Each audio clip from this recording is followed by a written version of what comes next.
My grandmother, on my mother's side, has always been very superstitious. For lack of a better word, she's not religious, but she does believe in a lot of paranormal stuff. Her mother was full-blooded Navajo, and her father was Irish. Either way, she never been anywhere east of Montana, and she grew up in Nevada. One year, when I was in grade school, we went to visit her. Most of the visit was pretty uneventful, typical boring old people stuff. The only interesting thing was that she always kept her curtains drawn shut and would always peek out the window. And when somebody would ask her what she was doing, she would simply reply, "Yenadroshi is watching me." This went on for nearly the entire visit, until a few days before we were due to leave. My grandma and my baby brother, he's 19 now, were in the front yard that evening, when all of a sudden, my grandmother starts shouting, "Get away from that creature, it's not safe." Of course, being in Nevada, we all assumed that my brother had found a scorpion or a rattlesnake, so we all run outside to see my grandmother clutching my little brother and shaking scared against the side of the house. Standing out in the yard was a large, black, Great Dane-sized dog. It was just staring at my grandmother. It then looked up at us, gave a little huff, and bounded off. I don't remember if it moved unusually fast or not, but I do remember it had really deep, yellow eyes. When my mother asked my grandmother what happened, she only kept repeating, "Yenadroshi has found me." She then moved a couple weeks after that.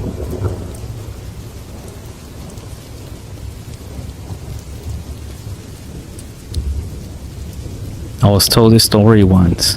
My dad isn't a bullshit of a liar, so I know the story is true. So this was the very early 80s, and my sister, who lived in Canada, came down to visit our parents for a weekend. She was staying at a friend's house, who loaned her a car so she could come out. After her visit, she left a little after 9 p.m. She got maybe 7 to 8 miles away when the car broke down. Thankfully, she broke down in front of a friend of the family's house. They let her in to call Dad, and Dad came to get her. The family said she could leave the car in the driveway for the night, and my sister decided to just stay at my parents' for the night. It was now a little after 10 p.m. and pitch black. While my sister and Dad are driving back to the house, they pass through a heavy, wooded area. When out of nowhere, they hear this incredibly fucking loud, inhuman scream that was heard over the engine. Dad slammed on the brakes, and they both started freaking out, when suddenly, a 6-foot tall coyote, walking on 2 legs, with a black-white striped tail, appeared on the side of the road, and proceeded to walk in front of the car. As soon as it passed, that same scream played again, only this time, 10 times more loud. Dad slammed on the gas, and they got the fuck out of there. It was never seen again.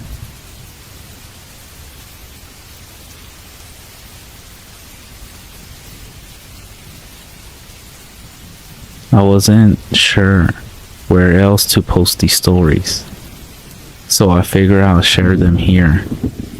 I've been a search and rescue officer for a few years now, and along the way, I've seen some things that I think you guys will be interested in. I have a pretty good track record for finding missing people. Most of the time, they just wander off the path, or slip down a small cliff, and can't find their way back. The majority of them have heard the old "stay where you are" thing, and they don't wander far off. But I had 2 cases where that didn't happen. Both of these cases bothered me a lot, and I used them as motivation to search even more on the missing person cases I get called on.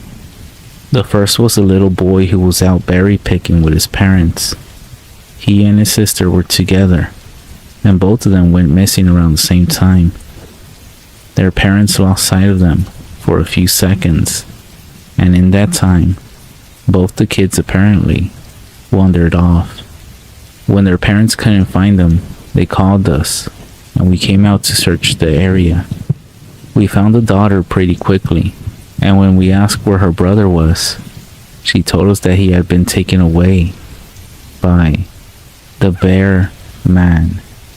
She said he gave her berries and told her to stay quiet, and that he wanted to play with her brother for a while.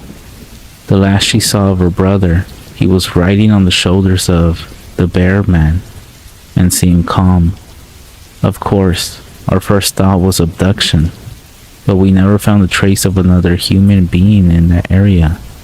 The little girl was also insistent that he wasn't a normal man, but that he was tall and covered in hair like a bear, and that he had a weird face. We searched the area for weeks. It was one of the longest calls I ever been on, but we never found a single trace of that kid. The other was a young woman who was out hiking with her mom and grandpa. According to the mother, her daughter had climbed up a tree to get a better view of the forest, and she had never came back down. They waited at the base of the tree for hours calling her name before they decided to call for help. Again, we searched everywhere, and we never found a trace of her. I have no idea where she could possibly have gone, because nobody, including her mother or grandpa, saw her come down from the tree.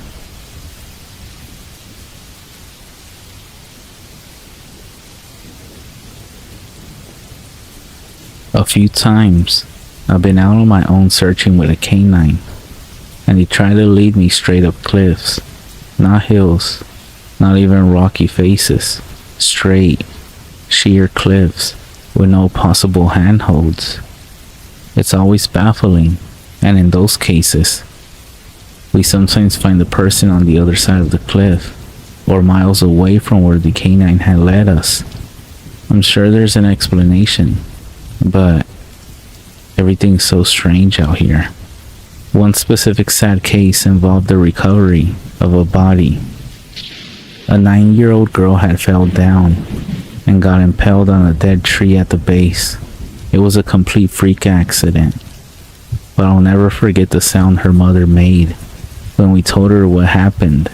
She saw the body bag being loaded into the ambulance and let out the most haunting, heartbroken cry I ever heard. It was like her whole life was crashing down around her, and a part of her had died with her daughter. I heard from another search and rescue officer that she killed herself a few weeks after it happened. Apparently, she couldn't live with the loss of her daughter.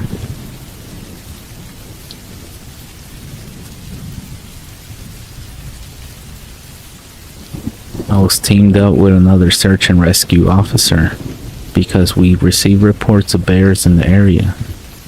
We were looking for a guy who hadn't come home from a climbing trip when he was supposed to, and we ended up having to do some serious climbing to get to where we figured he was.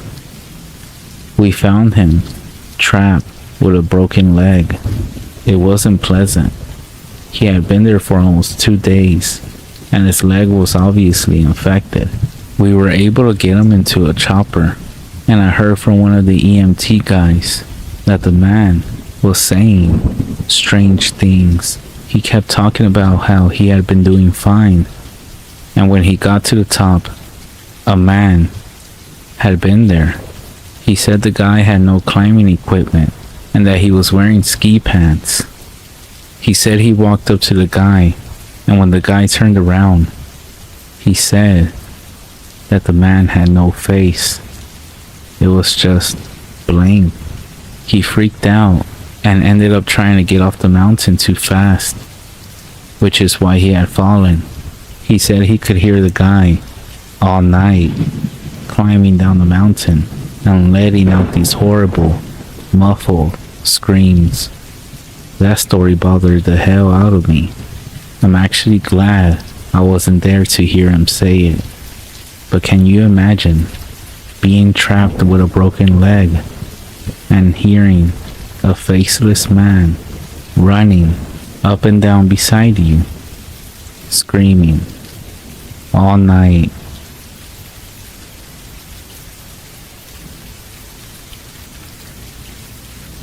I once led a trip to the top of Mount Sterling in North Carolina. It's a tough climb to get to the top, and about 6 miles from the nearest road. I was leading a group of 8 middle school kids and one co-instructor. We were camping out on top of the mountain, and it was a beautiful night with a full moon. The kids and the other co-instructor went to bed in their tents. I chose to spend the night in a hammock that night. I was really into a book I was reading, so I stayed up and read until about 10:30 p.m. I turned my headlamp off to settle in for the night.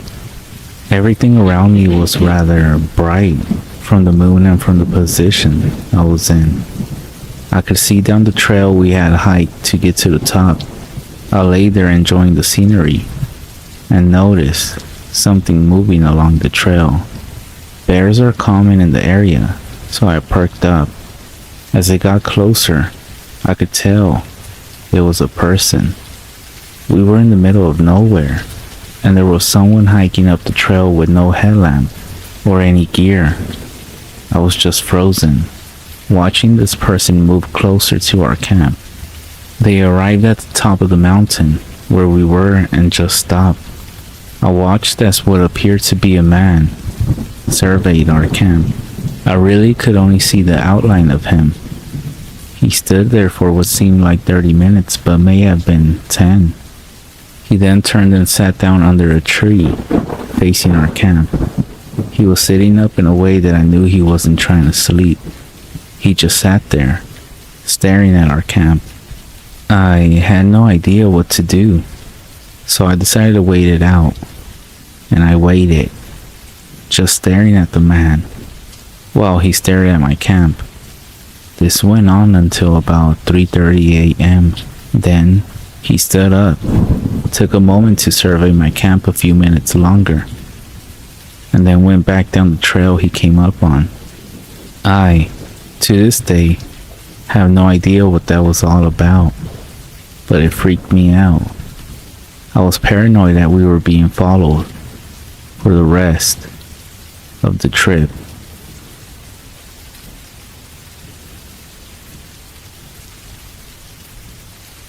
There was a group of teens that hadn't been heard from after their scheduled return time from a camping trip. A coworker and I head out into the general direction the teens had set off in. We had been hiking for most of the day and seen nothing. We're about 35 kilometers into the woods at this point when we start noticing strange things. Sticks carved like spears stuck into the ground, weird carvings in the trees, a child stuffed animal hanging from a noose up in a tree. This place was nowhere near any roads. It wasn't on the regular trails people would go on in the area. The really eerie thing was that everything was freshly carved. Somebody had been there within a couple of hours of us and made these things. Mind you, we're still looking for those teens. We kept on hiking and eventually made camp for the night.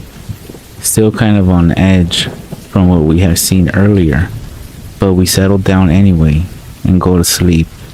We get up with the sunrise, hoping to cover more ground before it gets too hot.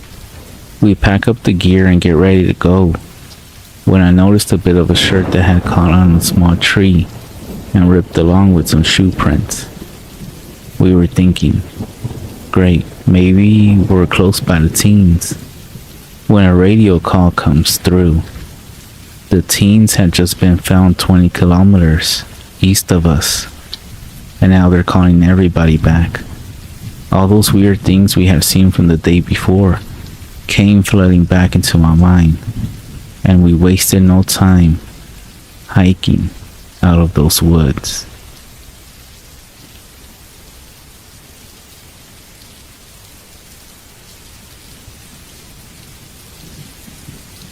I'm a ranger at Yellowstone. A couple of weeks ago, I was exploring the Lamar Valley, about 11 miles from the nearest road, and even further to the park. There, in the middle of the trail, is a perfectly severed deer head. No blood, nothing, no ragness at the severed head, perfectly intact. This is weird because I've seen many wolf and bear spoils, and I used to find cougar prey remains in South Dakota with radio tracking just after the cougar made them. This was not any of those things. This head was completely uneaten. Eyes, tongue, everything was still intact. Even the ravens hadn't touched it yet. Right smack in the middle of the trail. And again, no blood. Even a human doing it made no conventional sense. It was a doe, so it had no antlers. Plus, why leave it in the trail? The whole thing, even in broad daylight, gave me chills. Just an ocean of waving grass, bison calmly grazing, and a perfectly clean deer head right on the middle of the path.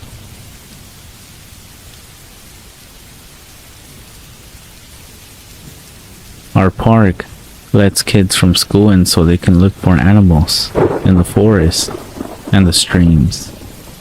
One day, a kid finds molars. The teeth look like they belong to a human, but the teacher said they were a deer's.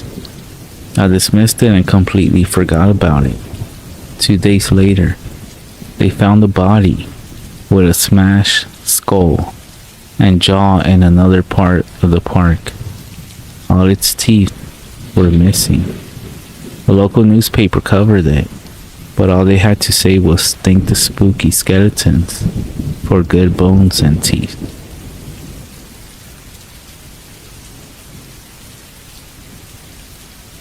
I found a deceased man in a tree. I am a seasonal ranger for my local forest district. The rest of the rangers say we found about one self-harm victim a year. So here was the one for this year. When we go around opening parks each day, we drive through to make sure everything is okay. In this instance, I was driving through and had just lost sight of the road when I saw a man hanging from a tree in a clearing. He had hung himself. I called the cops. The medical examiner took an hour to show up, and he was the only one with a ladder long enough to cut the guy down. So basically, I stared at a dead body in a tree for an hour.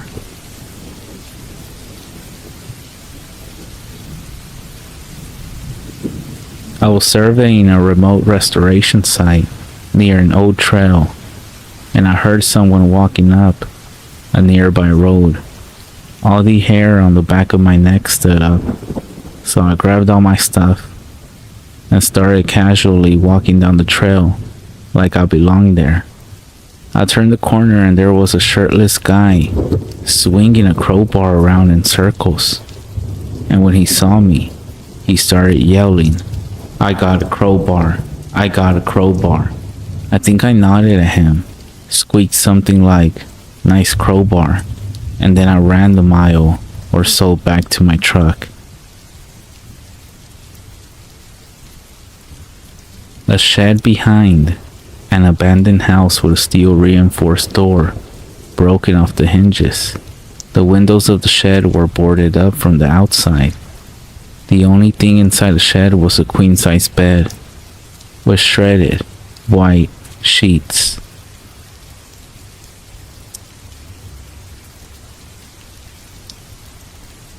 I'll never forget that night. I am a park ranger, and that is all you will learn about me, aside from this story. During the summer of 2008, I had been assigned to a watchtower in the middle of a heavily forest area. Most nights, it was uneventful, and I tended to just read a book as I waited for my shift to end. However, this night, when I started my shift, the guy I took over from was shaken up. Concerned, I asked what was wrong. All he did was shake his head and said, "There are things in the woods." He didn't say anything else and just left me standing there like a jackass. Jerk. Well, I set up for the night and took out my book. It was The Mailman, and I found myself surprised by how much I enjoyed it. Sometime around an hour into my shift, something struck the window. I jumped up and quickly sat the book down. Before checking it out, I had expected it was either a big bug or some poor bird. It was a bird, alright, but not what I had been expecting at all. This bird was dead long before it had collided with the window, both wings torn right off and stripped of all feathers. It was bound together with straps made from long grass blades. This was the clear evidence that this was man-made. I quickly took out my flashlight and began scanning the area beneath me. I couldn't see much through the woods. However, as I did a quick double take, I swear, I saw a dark shape dart away from the light. I feel this needs some elaborating. I could barely make out anything, but when I brought my light over this thing, I only got a brief glimpse. I literally couldn't describe it for the life of me. This thing was fast. Too fast. Alright, listen up, you punks. If you're out there, show yourself right now. I used my most commanding voice possible. Nothing. As I drew my pistol, I heard the radio crackle. Naturally, I went to check and picked up the receiver. As I held it up to my ear, I could only hear static, so I at first assumed it was a glitch. But right as I decided to set it down, something stopped me. Call it intuition, something just wasn't right. And then I realized what it was. I could hear something over the radio. It was faint, so I really had to strain to hear it. Slowly, I could make out what sounded like faint, low humming. There was a pattern to it, a steady beat that started low, building up, then carefully dropped back down in an instant. I don't know how long I was listening to that humming sound, but eventually I turned off the radio, ready to radio it in. Then I realized I could still hear the humming. Without a second thought, I drew my pistol and turned around on my heel before steadily walking back outside. That humming sound sounded like it was all around me, following that same pattern. I still had to strain to make it out, but there was no question it was there. I swiveled around, pistol aimed at empty air. Every part of me was screaming to call for backup, but I wasn't sure what I needed backup for. I needed some proof of what I was dealing with, so I waited, on guard and ready, and then it stopped. As I became accustomed to the silence, I couldn't hear anything, not even a bug chirping. Cautiously turning my flashlight back on, I pointed it down at the base of the tower. Nothing whatsoever. Then I heard a creak. I immediately spun around, processing this information. At first, I dismissed it as the wood, but then there was another creak, and another. Something was up here with me, It took me a few moments to realize that it was just around the corner. In that moment, fight or flight kicked in full gear, and I chose fight. I rounded the corner and found nothing, absolutely nothing. I'm not ashamed to admit it. I was nervous, but I still had a job to do, and with no other option, I decided to call for backup, which I should have done that a long time ago. I realized that when I saw the receiver had been cut right off, I stared, dumbfounded by a few moments before grabbing my walkie-talkie instead. But when I turned it on, all I got was a harsh whine right in my ear, which caused me to drop it as I recovered. Once I immediately tried to find it, but it was gone. My situation was desperate. I was now completely cut off with some thing or other that seemed to defy all sense. If I was going to make it out of this, I had to stay put and wait for someone to come check on me. I still had my pistol drawn, waiting and waiting. I then quickly shined my flashlight outside one last time, and this time, I finally saw them, standing among the trees, staring up at me. They had been avoiding me all this time, so to see so many of them, you might be wondering what they were, and I'd rather not tell you for my sake. I was at my limit then, and screamed, turning off my flashlight and pointing my gun right at the door. There, I stayed for the rest of my shift, unwilling to move from that spot. I consider it a miracle I lasted for the rest of my shift. By the time someone finally arrived to see why I wasn't checking in, I poured out every single thing I had gone through.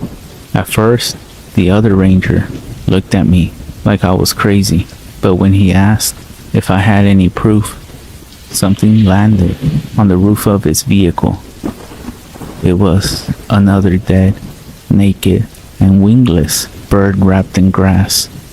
Needless to say, we booked it right out of there. When I got back and made a report about what happened, I demanded to speak with the last guy who had been on the previous ship. I really wanted him to have it for not warning me of what was out there. But here's the thing, we never found him. We searched high and low, checked every single record for a trace. We tried to look up his name when we could remember it, but it seemed like he never existed in the first place.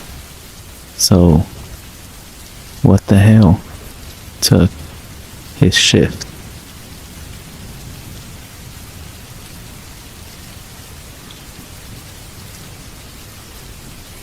When I was a child, it was just me and my mother.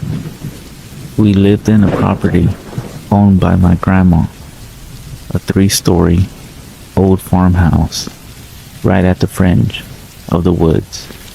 It was far off the road, down a long, unlit gravel driveway. It felt very isolated at night, being so distant from any other houses. It was set in an area that wasn't inhabited for 30 years before we started living in it. Quite often, I was a fairly rambunctious child, so while my mom went off to work, I would occasionally skip the morning bus to school and stay home alone all day. The big house had a habit of feeling incredibly lonely, so I spent most of my time playing in the forest, out in the back, some distance into the woods, far enough that I could hear my mother when she called. There was a toppled pine tree which had crashed into another. An even larger trunk on its way down was now frozen there, forming a long arc over the forest floor. I love to climb up the jagged stump at the base of this fallen tree and then steady myself to a point just above the middle. I was never able to make it all the way to the top because it just got too steep for me to continue any further. And I had a bad habit of freaking out from how high up I was. One day, I was sitting in my usual spot on the fallen tree, which was a good distance from the ground, just listening to the birds singing and simultaneously feeling the warmth of the sun on my neck, when I heard something strange from underneath that paralyzed me in shock. "Hey kid." I was gripped by a sudden strong surge of fear for a moment. The voice had come from directly underneath me. I strained to look down, but I couldn't see anything over the ledge. For a long time, I just sat there in absolute silence, and I was at the point where I was almost soon to convince myself that I had imagined hearing a man's voice at all. "I know you can hear me." His voice was much louder this time, as I yelled something out and scrambled up the log a bit higher, trembling nervously. I dug my fingernails into the bark and held tight for dear life. I sat there, trying to collect my nerves for God knows how long. Even though I couldn't see it, the presence of the thing underneath me was still clear, was much softer and more cautious this time. And when I listened closely, I swear I could hear the faintest echo of a human breathing. Gathering all my courage, I vowed to prove to myself that it was all my imagination by leaning over the ledge as far as I possibly could without slipping right off. Digging hard into the bark behind me, I stretched out along my arms and peered over, getting a full view of the empty forest floor and undergrowth, when suddenly, "Come down here or I'll come up and grab you." It was so loud. It was as if it was being screamed right in my face. I released my grip on the tree in fright and plunged off the platform. I was saved only by grabbing a nearby branch, and for one awful second, my bare legs dangled in the cool air. When I pulled myself up, I ran at full speed to the top of the collapsed pine, to the point I had never reached before. I sat there, just below the rustling canopy, pissing myself and staring at the distant base where the splintered wood rose, fully expecting at any moment to see someone crawling rapidly up the pine towards me. Instead, all I heard was the wind whistling in the leaves above and below me, and occasional snippets of birdsong. It was about 2 hours before my mother got home and found me, after much worry, searching, trembling, and crying at the top of the fallen tree. Although this incident spooked both me and my mother, in time I somehow recovered, exhibiting the naive hard skin of a child, even though I never went as far into the forest as I used to, and never again even approached that fallen tree. Once, when I was 12, I had the chore of taking firewood from the shed out back, just at the edge of the woods, and to bring it back inside the house. It was a tiresome job, and I always chose to do it at dusk, when the air was brimming with mosquitoes and a swampy fog that usually coated the lawn. By the time I had my last round, I would sprint back to the house, spooked. One of my least favorite things about this job was that the shed was full of barn owls. If you have never seen a barn owl's face staring at you from a dark roof corner, then you will know how uncomfortable that shed made me. One of these nights, it got mistier than it had ever been before. A thick silver fog covered everything and limited my line of sight to a short sphere around me. Even though the shed wasn't far from the house, I found myself feeling disoriented, and more than once, I walked in the wrong direction, both times for some reason, walking straight into the woods. By the time I had reached my last load, it was too foggy to see the street. My eyes stung in the moisture, and it made my vision blur. Lurching forward, I managed to walk headfirst into a tree. Doubling over and dropping all of the wood I was bundling onto my feet with a hard crunch. As I went to pick them up with my foot throbbing pretty hard, I realized that the ground was too misty for me to see my own knees. I decided to head to the house since we had more than enough wood for one night. However, it was getting to be pretty dark, and I couldn't make out any signs of which direction I was heading in. Even though I cautiously walked for several feet in all directions, trying to figure out my position in the mist, I still couldn't figure out any point of identification. I couldn't even locate the fence or the gate, and the more I walked, the more I seemed to stumble into trees, pine needles, and mud crunching under my feet instead. After a while, I finally realized that I couldn't even find the shed anymore.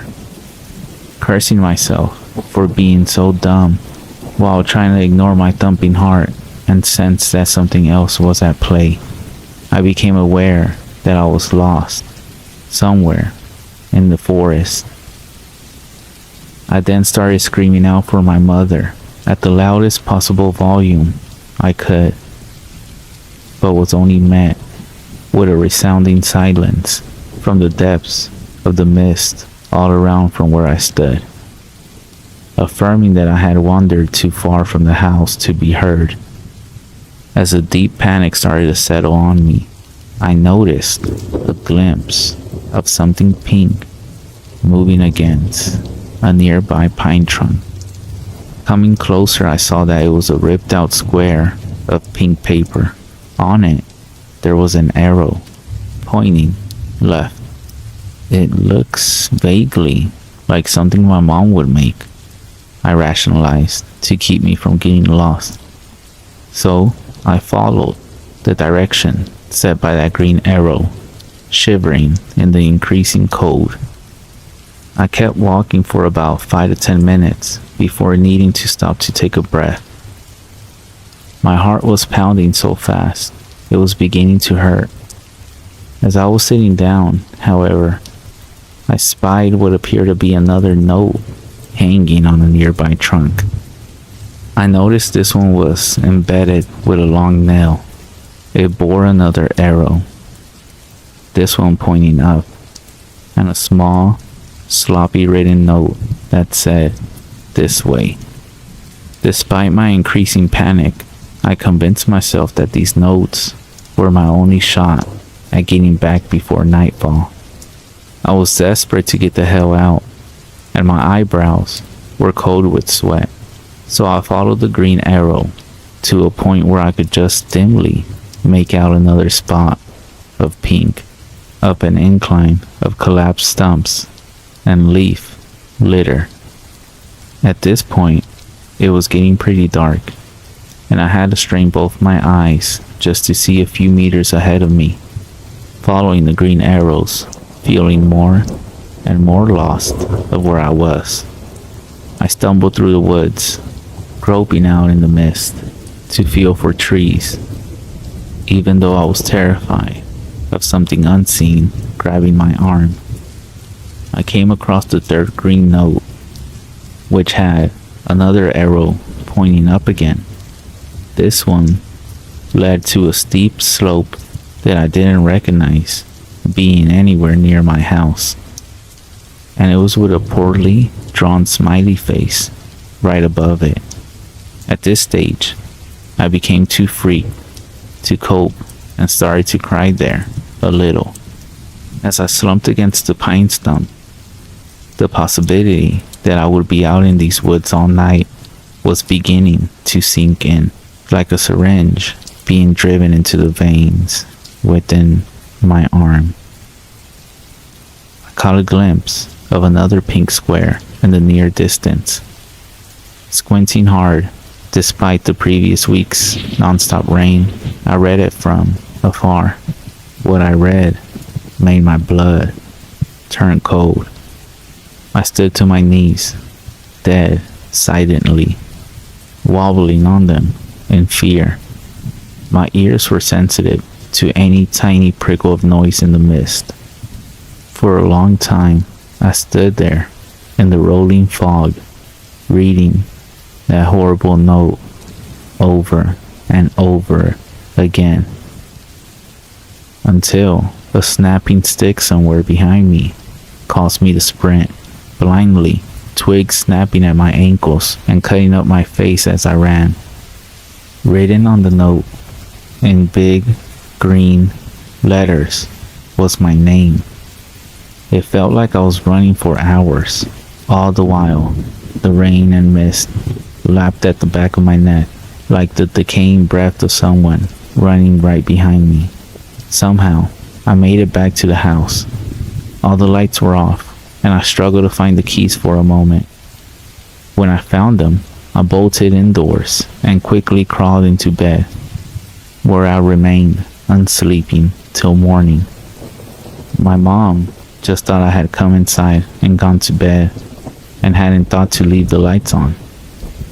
It was a miracle, aka some freakish coincidence, that I even found the house that night at all. The final incident at that damn house was witnessed only by my mother. Up until then, she had never experienced any of the strange things as I had, even though we mutually shared the same oppressive quality that the house's interior had on us and its placement in the woods. Although I was obviously never a popular kid, by living way out in the country in the opposite direction from everyone else at my school, I did make some tight friends in my first year of high school. One of these friends, Amanda was her name, invited me over one night and I accepted. My mother drove me out to the place, which was about 3 miles away, then drove back home. The night went well. We watched a horror movie, devoured some pizza, smoked a little pot. My mother went home alone, where she intended to get some writing done. She worked for a magazine at that point. It was about midnight when I received an off-putting text from Mom in all caps. "Is this a prank? I need to know immediately." Thinking it was some kind of joke, I texted back, "Calm yourself. Is what a prank?" She responded immediately, "Are you at the house?" Of course, I responded no. I didn't receive another message until around 3 a.m. when she told me to go to my grandma's in the morning and to not by any means dare go home. I remember those drops of rain the day I went to my grandmother's, and how terribly soaked I was when I finally got there. It was nearly 2 towns away. I had to fight the temptation to go home and drop off my bags, but Mom's disturbing messages from last night were enough of a warning not to do so. When I arrived, Mom and Grandma were having lunch. At first, my mother seemed to be in some sort of a composed state, but when I got a better look at her, I noticed that all of the color had drained from her face and she was slightly trembling. At one point, she even sent a small glass crashing to the floor after flinching at the cat brushing around her ankles. It wasn't until later that night, when my grandma was sound asleep, that she told me what happened. She even went further as to forbid me from telling old grandma, out of fear that it would horrify her superstitious soul too much. This was what happened the night when I was at Amanda's, and she described it in detail. My mother was sitting on the first story in the living room, where she sat on the couch by the fire, curtains open to the view of the sunset on the canopy, going over her latest draft. At first, it was so faint that she barely noticed it.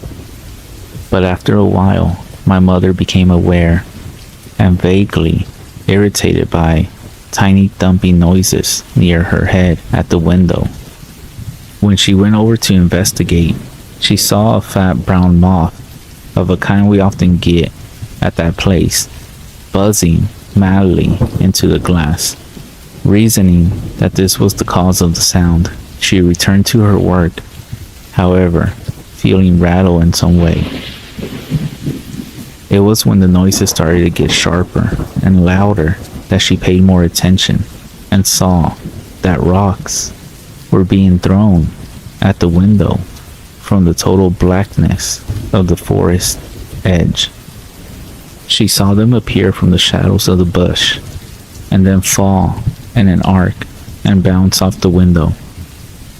Looking carefully, she could see some cracks from where some heavy ones had hit, right beside where her head had been moments before. Captivated, she tried to peer into the darkness enough to make out where the rocks were being thrown from. Then, with a startled shock, she jumped back from the window as she saw me standing half behind a tree right near the window, grinning wide and staring at her. My one visible eye stretched wide open, showing all the white. She barely let out a scream, seeing her own daughter standing there, just staring and smiling. Not only did this figure not move or blink, it was standing by one of the nearest pines, far from where the rocks were shooting up out of the bush, as they continued to do so in a loud downpour. My face continued to press out at her, smiling, thinking this was all some kind of sick prank. My mother shouted my name at the top of her lungs. However, instead of responding, the mouth of this thing behind the tree just started moving, as if it were saying words silently, really, really fast. Suddenly, it turned its head to the side, and it seemed to be speaking with someone else behind the tree, my mom said, who couldn't be seen.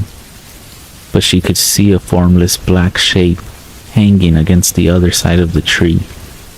The girl that looked like me kept staring at my mother and doing the silent, speed-talking thing, then turning and whispering to the thing next to her. Then she would turn back and start up again. Breaking the spell, she suddenly pointed straight at my mother and started laughing. My mother screamed and fled to my bedroom on the second story, where she shut herself in and sat at the far end of the bed as the rocks began to pitter-patter against the window downstairs. In my room, my mother said she did not feel safe. There was an awful smell and a weird humming noise in the walls, as she described.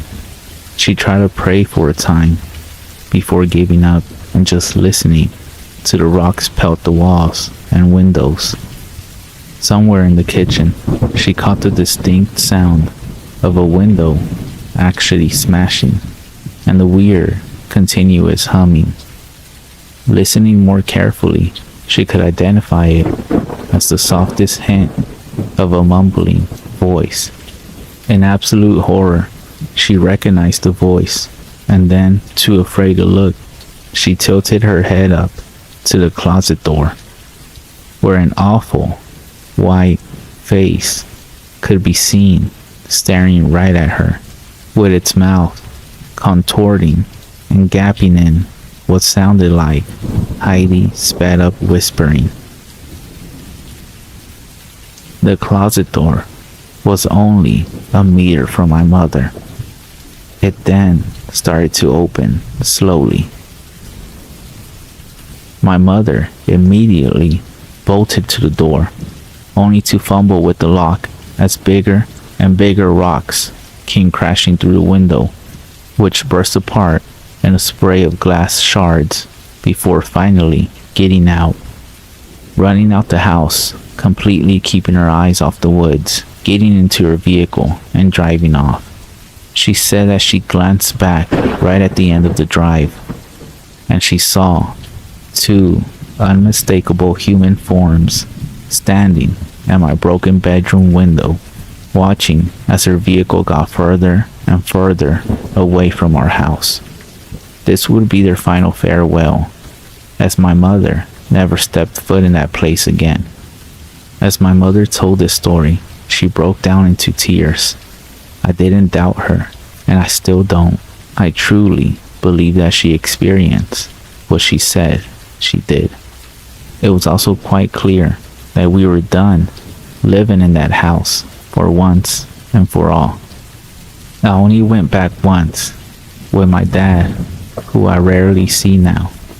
He came from another state to help us move. Mom had already found a place in town and moved in. My dad and I just loaded up his truck with all that was left inside there. It was silent, sunny morning when we removed all the stuff and emptied the place. I wish I could say there was some closure, some final spooking to cap it all off, but there wasn't. It was just a relief to be out of there.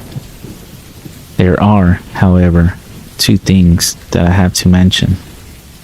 When we checked the house for any signs of intruders, we found that several windows, including one in my bedroom and the kitchen, had been smashed and rocks were lying on the floor. 2. Dad went out into the trees for a bit to take a leak. When he came back, he asked me how long we had the swing set for. Needless to say, we never had a swing set, so I was fairly unsettled to discover that in the week since we had been gone, someone had assembled a rope swing set from one of the highest branches of the old pine over the ridge, against which was the fallen log I had stopped climbing many years ago. It was obviously new rope and a nicely polished, sanded down wooden set. Dad, wanting to keep my mind from recent events, said that a neighbor maybe set it up, not realizing it was on our property. Of course, he knew as well as I did that we had no neighbors for at least a mile in any direction. There were no houses in all that space, and never in my time living there did I ever see any other signs of humans living. But I let it all go and was pleased enough just to say good riddance to that horrible place as we drove off for good. For the most part, I found it best to try and forget what happened at that place. Sometimes I just can't help but ponder it, even though it's been long enough now that I no longer feel scared talking about it, but for a long while I couldn't.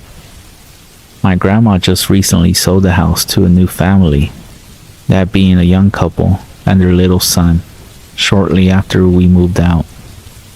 Despite my mother's desperate insistence that it be left empty, now she refuses to talk about what happened altogether. I'm less anxious about it, even though sometimes I can't help but let my imagination get the better of me. All I can do is think of that old house, the fallen down tree, the new family that moved in, and the swing out back, gently spinning in the breeze, as that little boy toddles, obviously, towards it.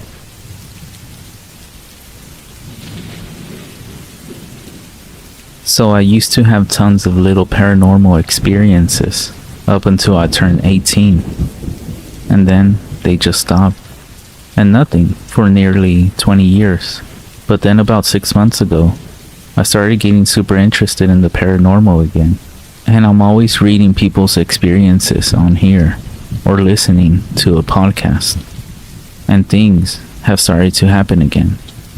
I believe the more attention you give to the paranormal, even indirectly, by reading about others' experiences can give them enough energy to interact with you.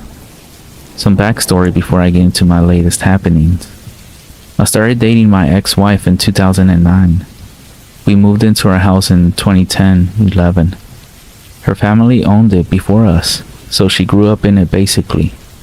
They always believed there was a presence in the house, but apart from a dumb teenage girl moment with a friend claiming to be a sensitive or another girl claiming to see something, no real experiences ever happened. But as adults, when we moved in, we always sensed something here.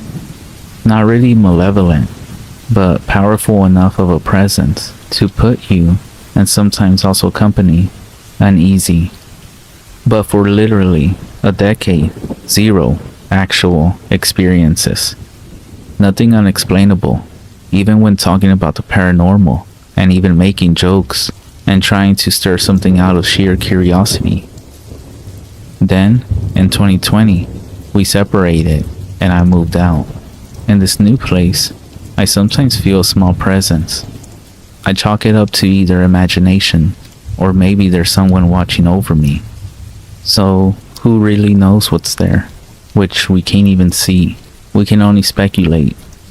Now cut to 6 months ago, when I started to get super drawn to the paranormal again, and I began reading people's stories again, like every night, in bed, as I'm laying down to sleep. There was a story I shared with you all before, about my experience with the Black Horseman, and I mentioned how it seemed to, as I call it, stir shit up, as in, if you give them attention, they feed off that energy enough to actually interact with you somehow. And now it seems like the same thing is happening all over again. I'm starting to feel a presence, much stronger. Weird, for sure. But let me continue with the story. Around October, I got a new experience. I was in a basement bedroom, only 2 floors. The stairs are loud. You can always hear them, even over the TV or music. Even when you try to be sneaky, they're just so damn loud. On one morning, around 6:18, I remember exactly because my morning ritual is to wake up before any other roommate, get dressed, and relax on my couch playing on my phone until 6:30 when I walk out to leave for work. All before any of my roommates wake up for their routine. So I'm in my room sitting on my couch, looking at my phone waiting on time to leave. Dead silence in the entire house. Sitting on the couch in my room, facing my open bedroom door, I hear the loud creaky stairs as something slowly walks down to the basement. All 13 steps. I think this is kind of strange, as I watch the doorway into the hall. There's no reason for anyone upstairs to come down here. They have their own bathroom up there, and nobody gets up before me. But I think maybe it's a roommate coming to talk to me before I leave. I then wait about 1 or 2 minutes. No sounds. No lights turn on or off. And then I hear the same loud steps going back upstairs. Then, this is the weird part. If anyone is walking upstairs, I hear them. At all times, the floor is so loud and creaky. So if someone goes upstairs, you always hear what they walk to afterwards also. But this time, there's silence after the footsteps go up, which is impossible. I even tested it with a roommate later that day. Also, when I came home, I told each roommate if they were up during that time frame, but they weren't. I did everything in my power to explain it away, but there is zero logic to disprove it. I tried. Here's my next experience. Me and my ex-wife are still friends. She's still in our old house, and we're getting ready to sell it and move to another state. She's moving to a new state with a new boyfriend, and I will be moving to my home state.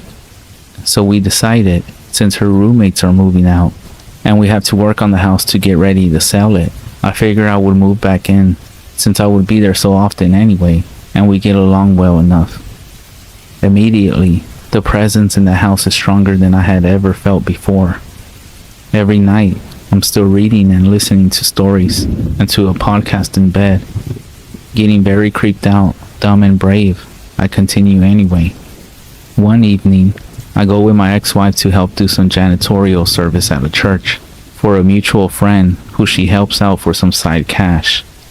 She's been doing so for months, and she asked if I wanted to come along this time because she hates going there alone, because she thinks it's haunted and gets spooked out. There is this specific room she hates and feels like there's always a presence in that room, and it makes her extremely uneasy. A friend was hanging out with us and decided to tag along with us. So the three of us get there, and she tells me to handle that room because I don't rattle easily. So she's in the bathrooms. The friend is just standing in the hall talking to us, and I'm in the hall running a cord, and I walk past the door to that specific room. I looked at our friend as he turns completely white and says as I walked past it, the door slowly opened, even though I had just asked the ex-wife to come unlock it for me so I could vacuum it, so I know for a fact it was just locked. Take that as you will, just a door coming unlatched or paranormal, but it felt unlikely. It just unlatched, as it is a heavy solid built door with a sturdy lock. They lock every door in the church for whatever reason. Anyway, I tried recording some audio in the room alone a couple of times hoping to catch something, but I have captured nothing so far. I'll keep trying whenever I get a chance. I also say whenever I leave, you are not allowed to follow us home or attach yourself to us, and you are not allowed to feed off our energy before we leave the church every time. Here's my third experience. On the first week of December, my ex-wife has gone out of town with her new boyfriend, leaving me alone in the house for a couple of months. A buddy of mine who is pretty sensitive to spirits and such is visiting, and we end up talking about the paranormal, and I bring up the strong presence here which has felt much stronger since being alone. He also mentions that he felt something watching us from the kitchen the whole time that evening, and nervously changed the subject. That night, I go to bed, read some stories here, get all spooked, and get sleepy, put my phone on the charger, turn off the lights, and lay down. I'm still very much awake after only about a minute or two since turning off the lights, when I feel something on the bed next to my foot. This feeling, it feels like someone took their open palm and just firmly patted the bed. I know I'm alone in this house. There's no way it was a person. So I calmly said, do not mess with me while I am in bed, and you are not allowed to feed off my energy, and please respect my home and my boundaries. I try not to freak out as I tuck the blanket under my body as if it was a shield and would protect me, and I eventually went to sleep. After this third experience, and after that night, I don't read spookies every night anymore. All this shit needs to calm down until I'm at least not home alone. But here I am, typing this at midnight when I should actually be going to sleep, and I should mention that I'm still home alone. So I guess we'll see if I have another one to report soon.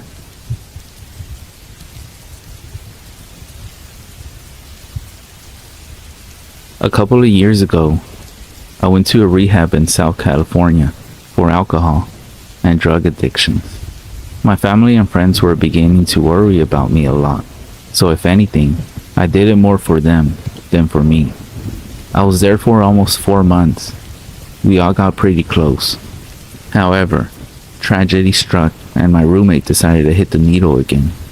Needless to say, that was the last time he ever would, as he overdosed in his apartment, collapsed in his closet with a needle still in his arm.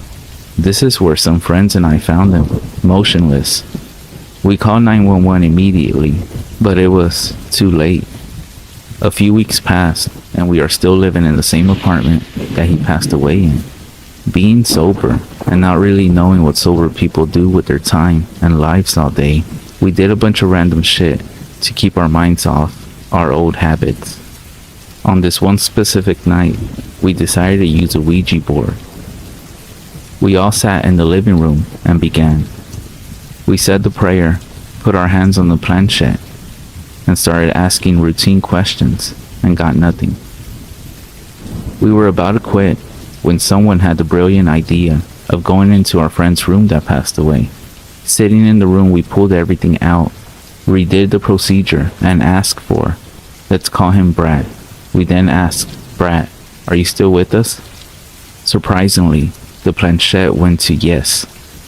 Both a little freaked out and a little excited, we continued.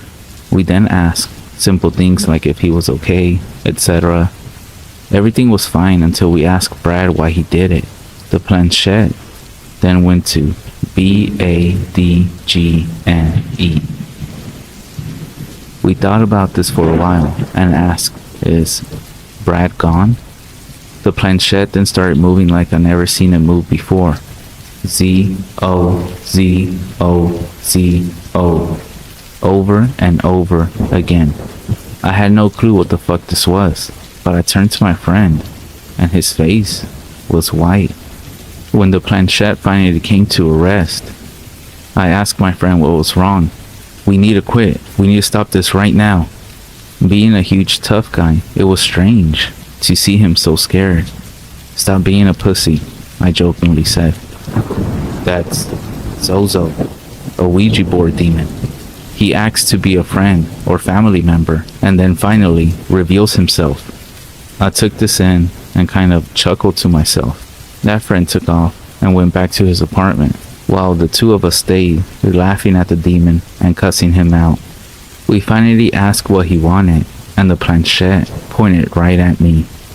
Terrified, I asked, what do you want with me? It then started moving to the letters H-E-L-L. You want me in hell? It then moved towards yes. Are you going to kill me? The planchette stayed at yes. Getting a little freaked out, I asked, how are you going to kill me? It then started moving towards F-I-R-E. And then out of nowhere, the planchette shot towards one of our candles, knocking it onto the floor, starting a small fire on the carpet. We quickly put it out, and as we were doing so, we looked back at the Ouija board, terrified. We picked up the planchette and walked back to the board and said goodbye. And then we went outside to burn that board that same night. I refused to sleep in that apartment after that night, and I ended up relapsing after going back home. So I beg you, don't ever play with a Ouija board. And Zozo, I hope we never meet again.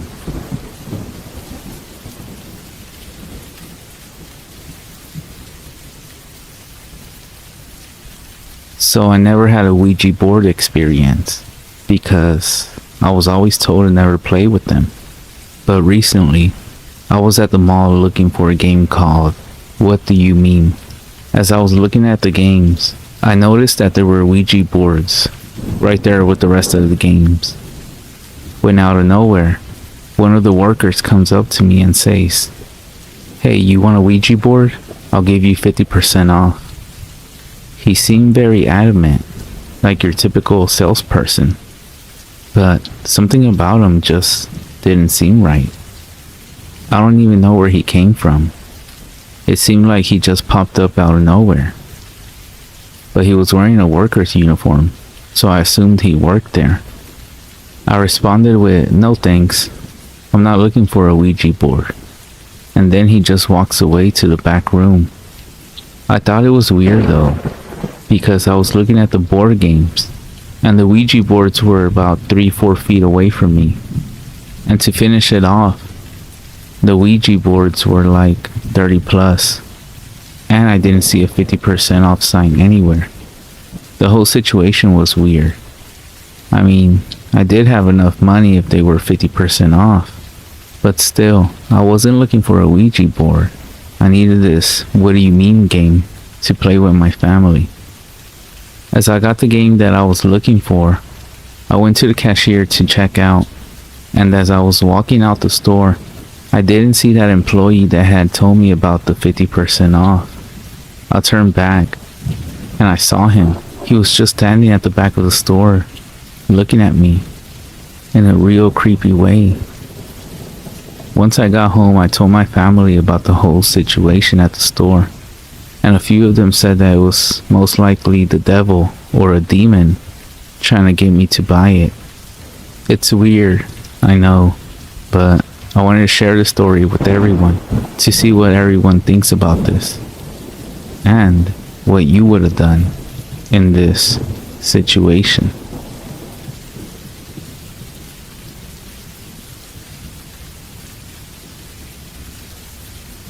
This story happened on October of 2004, back when I was still a third-year high school student.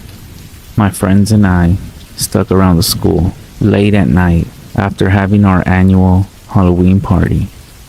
We had agreed to try out my friend's Ouija board. It wasn't the brightest idea, but we needed a thrill. We found a nice spot under a huge tree and proceeded with our half-assed ritual. It was a total of 5 of us, 2 boys and 3 girls, and we were expecting some kind of paranormal contact.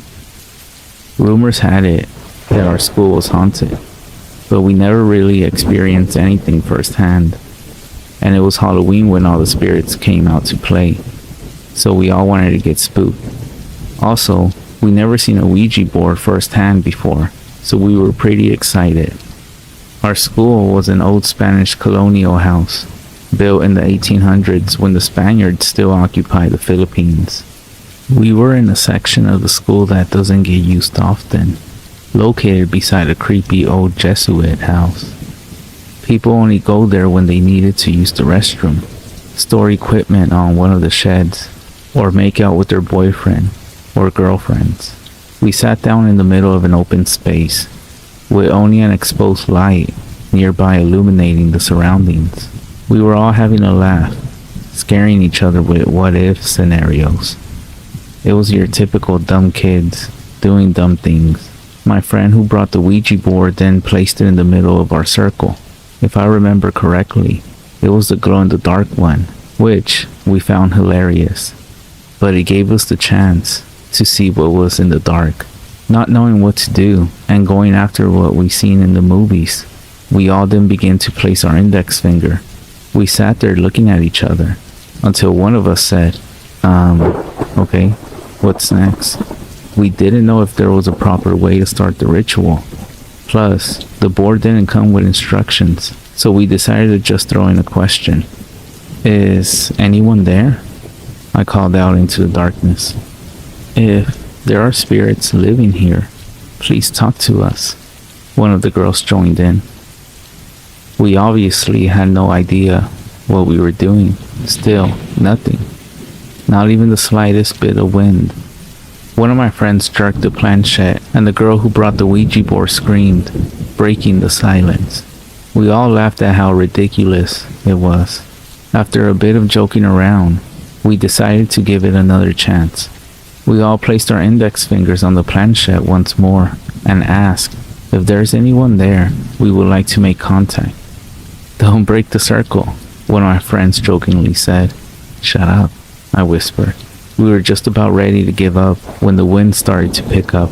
The stillness broke and the darkness around us seemed to move. Just a coincidence, we thought. Okay, but don't break the circle, I told everybody. Is anyone there? I was actually pretty excited. It was like a scene from a movie with dirt and leaves swirling around us. Guys, I'm scared, my friend sitting beside me said. My mom warned me about playing with forces we don't know. Did you die here? Were you killed during the war? Are you the headless priest? Do you know Jose Rizal? Are you a hottie? My friend giggled. At this point, we were all throwing random stupid questions, but nothing. This is bullshit. I don't want to do this anymore, my friend said. We were all thinking the same as well.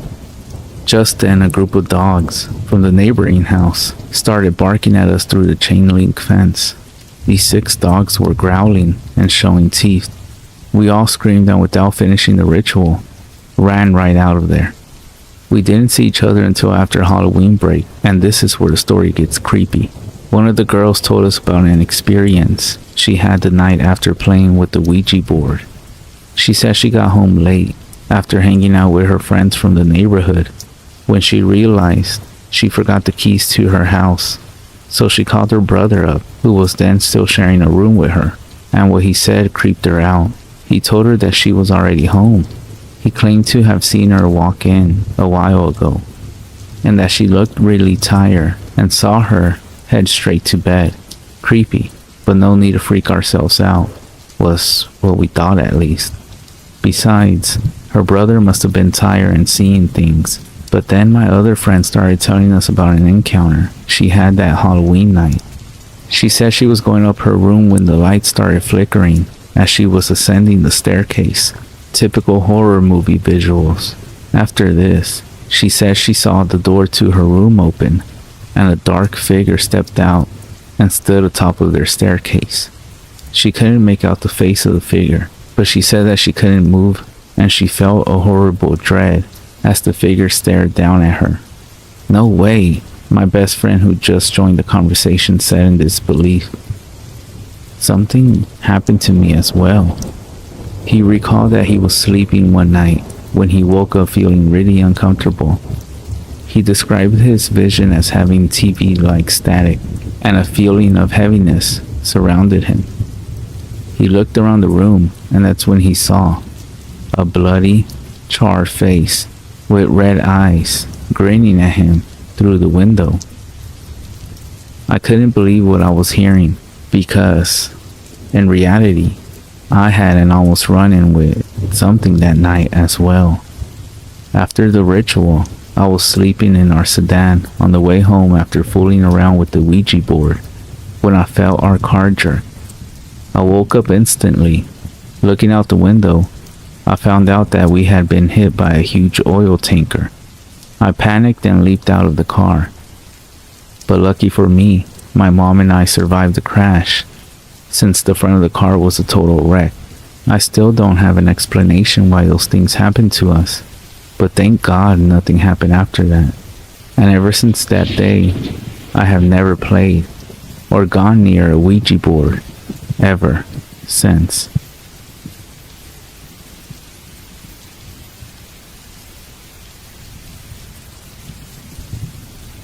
Most people, when they tell stories of Ouija boards, it's when something terrible happens, like a demon possessing a friend, or somehow a ghost begins to haunt someone's home. Yet my story is kind of different. I'll start off with saying that this happened when I was in 9th grade. My friend had gotten a Ouija board for her birthday from her cousin, and my friends and I were dying to play. We told our friend, who I'll name Catherine for the sake of the story, to wait until we all got together to play the board. Our parents then drove us over to Catherine's house on a Friday after school so we could hang out and spend the night. None of us told our parents about what we were planning to do, since all of us came from strict religious backgrounds. We ate dinner and we also got in our pool, then got out the rules for the board and we set everything up. The door had been shut, the ceiling fan was turned on full speed to drown out our questions, and we were all excited about what we were about to experience. There were 4 of us there, including me, Catherine, Jackie, and Beth. We sat in a tight circle around the board, and we all nervously set our hands on the planchette. Beth greeted the spirit who owned the board once we touched it, and we all started giggling. None of us really believed in spirits, so we weren't too worried about the planchette, quote, moving, or something in the room breaking. The first question was asked by Jackie, who asked if there was anyone there. The planchette didn't move, and again my friends and I started laughing. Catherine then asked the question, "What is your name?" Suddenly, the planchette started sliding across the board. We were all freaked out, and Jackie even screamed. Catherine started asking who was moving the piece. She got kind of angry and started watching the planchette with disgust on her face. MARTHABANKS. Suddenly, we turned to see Catherine shocked, and a horrified look was painted on her face. Beth started laughing and asked how we came up with a name that quick, following with the question, "How old were you?" 6, 1.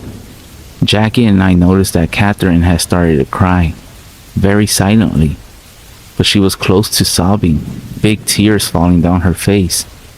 "How are you today?" she asked through tears. Beth had now noticed Catherine's sadness too. I asked her what was going on and why she was so sad, but she didn't answer. G-O-O-D. Catherine laughed a little bit, then asked if heaven was nice. All four of us stared at the board, unmoving our hands from the piece. The planchette slowly spelled out ITSBEAUTIFUL. Catherine quickly said goodbye, without any of our consent, before removing her hands from the piece, pulling ours away with hers. The rest of the night she didn't speak of the incident, no matter how many times we asked.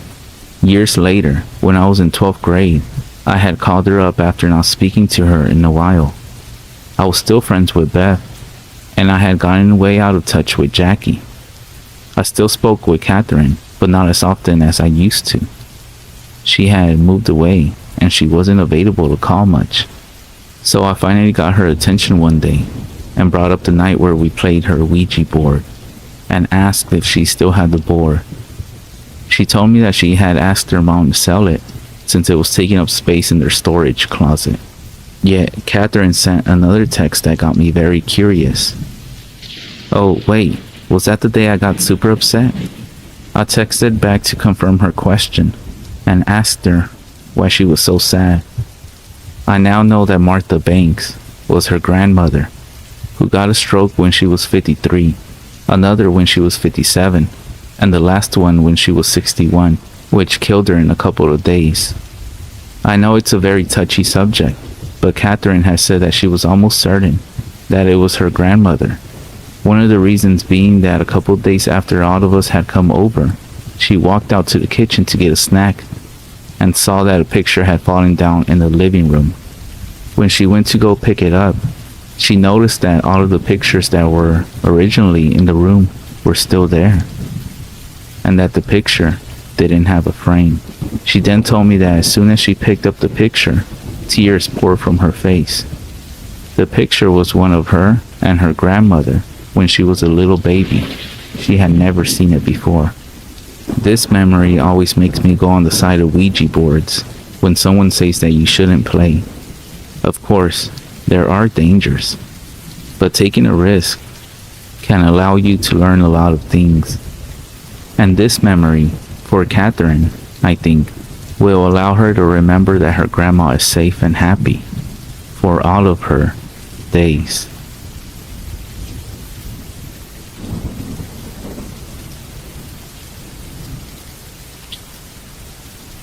Someone, please. I don't know what to do. I try to tell my wife about this, but she's a science teacher, and thanks to my history of practical jokes, she thinks I'm just kidding. There's something stalking me. I don't know what it wants, but almost every night, since I started seeing it, it has terrorized me. It doesn't touch me. It doesn't do anything. It doesn't communicate in any sort of way. It just fills me with horror. If what I'm about to say seems like I'm just rambling, please forgive me. I haven't slept in several days. We live in the second floor of a duplex, with stairs down to the back of the house, to the basement, where the laundry machines are. There's a door at the bottom of the stairs, before the door to the basement, that looks out onto our back porch and into the backyard. 6 days ago, I was going down to the basement to bring up some laundry, and I glanced out the door as I passed, and there was a dark figure standing at the far edge of our yard. Her back was to me, and she was just standing there. She was looking into the woods beyond our yard. She was dressed in nothing but a light gown. It had lots of flowing material coming off of it that was whipping around in the air slowly. The whole scene creeped me out instantly, but I thought she might be a friend of our downstairs neighbor, so I just continued to the basement. And then when I came back up, she wasn't there. The next night I went down again, and as I passed the back door, I looked outside. The woman was back. She was exactly like she was the night before, facing away, not moving. The hair on my arms and neck stood up straight when I saw her. I was even more creeped out when I realized she was in the same clothes as the night before. That's when I did something I shouldn't have done. I opened the back door. Leaning out, I called to her to see if she was okay, but she didn't respond. She didn't even make some sort of indication that she heard me. It was freezing cold, so I shut the door and locked it. Coming back upstairs afterwards, I looked out the window and she was gone again. Later on that same night, I was in the bedroom getting ready to go to sleep. Everything was dark because my wife had gone to bed before me. Our bedroom looks out over the backyard, and my side of the bed faces the windows, so I have to go past them to get in. As I was doing so, I got that same deep dread feeling in my stomach that I had gotten the first time I saw the figure in the backyard. Something compelled me to hesitate by the windows. My hands were shaking as I pulled the curtain back a bit and looked through the shades into the backyard. It was a clear night, so the backyard wasn't shrouded in darkness. And there she was. The woman was standing in the middle of the backyard, no longer at the edge of the woods, and this time she was facing the house. Her head was tilted up, looking directly at the window I was peeking from. I jerked away instantly, afraid she had seen me. Her face was covered in shadow and hair, but I saw her chin and nose. A sharp nose and a thin chin. Gray. Her skin looks gray, I think. Her hair is black and long. I was so scared I jumped into bed and covered myself with the covers. The next day, I played outside in the snow with my 4-year-old daughter. She wanted me to pull her on her sled in the backyard, but just the thought of going back there made me scared again. So I talked to her into digging holes in the snow, but in the front yard. When the night arrived, things went from bad to worse. Somehow, I had managed to forget about the woman. Then, in the middle of the night, my daughter starts crying. Our bedroom is just across the hall from hers. I thought she might need to use the bathroom or was just having a bad dream. So I went into her room to see if she was okay. She was uncovered, curled into a ball on her mattress. I pulled her covers over her, and that's when she whispered to me, "Daddy, there's someone in my closet." Instantly, I got goosebumps. I turned my head slowly towards the closet door at the end of her bed. Normally, the closet is shut, but now it was open. As I looked into the closet, there was a dark shadow. That's when I saw her. The woman was standing in my daughter's closet. Not even when it was clear that I saw her did she move or make a sound. She just stood there and looked at me through the cracked open door. My blood ran cold when I saw her. "Get up," I told my daughter. "Get in my arms, quickly, quickly." She scrambled up and hugged me tightly as I walked backwards out of the room, watching the closet the entire time. In my mind, I imagined her throwing the closet door open and running at us, arms outstretched. I just hugged my daughter and walked backward into my room. The woman never appeared in the doorway. I heard no movement from my daughter's room. I tucked her into my bed and stood there watching the doorway to her bedroom. I didn't go back in. I just stood there and watched and listened. When I finally got the courage to climb into bed, I didn't sleep. Sunday came, and I told my wife everything. I told her about the first time I saw this woman. I told her about calling out to her and seeing her from the window. I told her that she appeared in our daughter's closet. She told me it wasn't funny, that it was my fault for our daughter's bad dreams, and that I shouldn't encourage her to be afraid of her closet. Sunday night, my daughter called me to her room again. Call me a coward, whatever you want, but I couldn't go back into that room. I called out to her, quietly, to come get in our bed, but she cried and said she was scared. I wanted to go and get her, but I was scared too. I told her to pull her blankets up and cover herself. Just cover yourself, honey, and you'll be okay. I prayed that it was true. I lay there, looking over the sleeping form of my wife and out into the hallway at the closed door of my daughter's room, and just kept praying. She kept crying a few minutes longer, but then she went quiet, and I hoped that she was asleep. Monday arrived. I put toys in front of the door to her closet. By that time, there was no doubt in my mind that this was some sort of ghost, but I still put things in front of the closet anyway, even though I knew a pile of toys couldn't stop a ghost. Monday night arrived, and my daughter didn't cry, but I didn't sleep. I lay there, looking at the ceiling, tense. Then around 2 a.m., I heard her bedroom door creak open, and I knew something was wrong. She must be scared, I thought. So I called to her like before. Just come to me and you can sleep in our bed, sweetie. But she didn't come. So I peeked over to my wife, and the woman was standing there in the doorway to my daughter's room. Her arms hung at her sides. Her shoulders were slouched down. Her gown was dirty, like it hadn't been washed in years, and it was hanging off her like torn rags. I wasn't taking a single breath. I wasn't blinking. I just looked at her, and she looked at me, and I thought, this is it. I'm gonna die. But she didn't make a movement, never even made a sound. I whispered, please, go away. Leave me alone. Sorry. I couldn't look away. If I look away, she will get closer. I was sure of it. If I close my eyes, when I open them, I know she'll be standing over me, looking at me. At some point, she was gone. It's like I fell asleep with my eyes open, even though I don't remember her disappearing. Just that I was looking at the doorway, and she wasn't there anymore. Last night, I laid awake, waiting.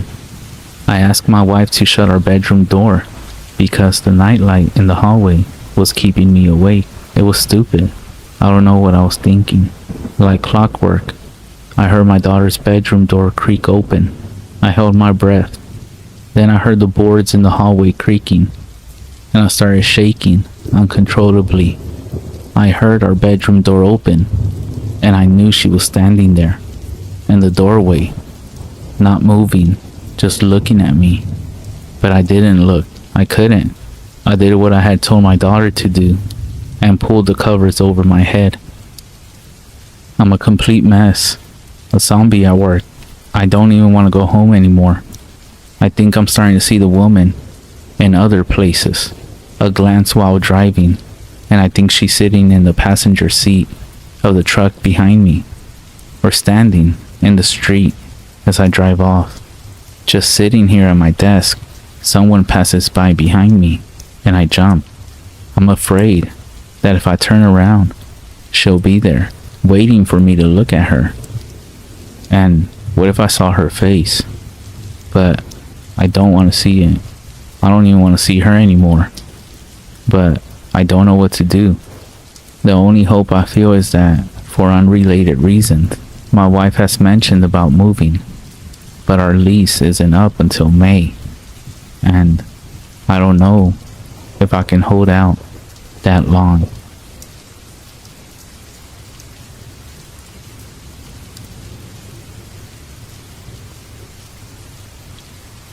About 8 years ago, my dad did woodwork and refurbished an old 1800s wardrobe, and he decided it would look good in their bedroom, which it actually did. After about 2 nights of keeping it in the bedroom, my mom started to complain that it was eerie and she had a bad feeling about it. I remember her saying that about a week later, it started opening itself in the night, and she could see a person in it, and that he talked to her. Of course, my dad didn't believe her, and kept it in the room, and it just got worse.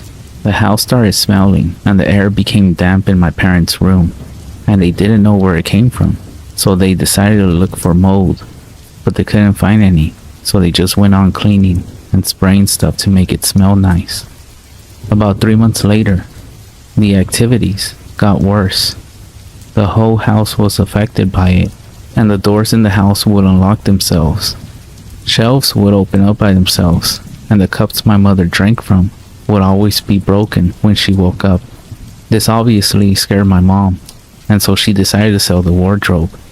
It ended up in the hands of two old people, who a week later sold it on eBay.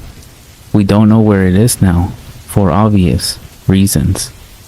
I also forgot to add, my dad, when he refurbished it, he found a panel under the wardrobe where a little red box that was dusty laid. Curiosity hit, and they opened it. Inside was an old cufflink button, a letter, and a strand of hair that my mother thought was off a horse, because she kept horses, and when one had passed, she would keep a strand of the horse's hair.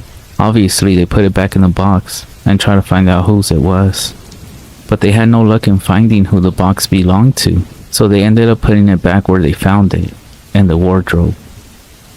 I also want to apologize if this story isn't typed out correctly. I'm not very good at writing, but I thought the story belonged here. And yes, before you all start asking, this isn't fiction. This is something that actually happened. I experienced it. I saw a few things. I woke up at night and heard things and saw shadows.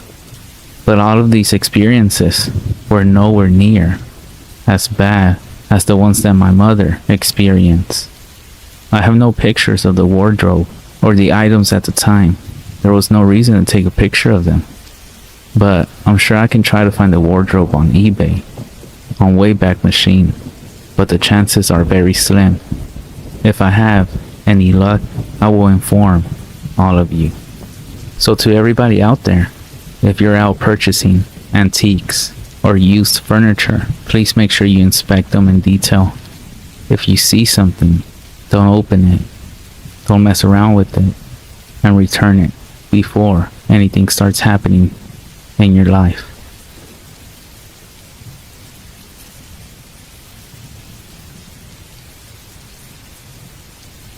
This is not something that happened to me, but to my husband and his mother.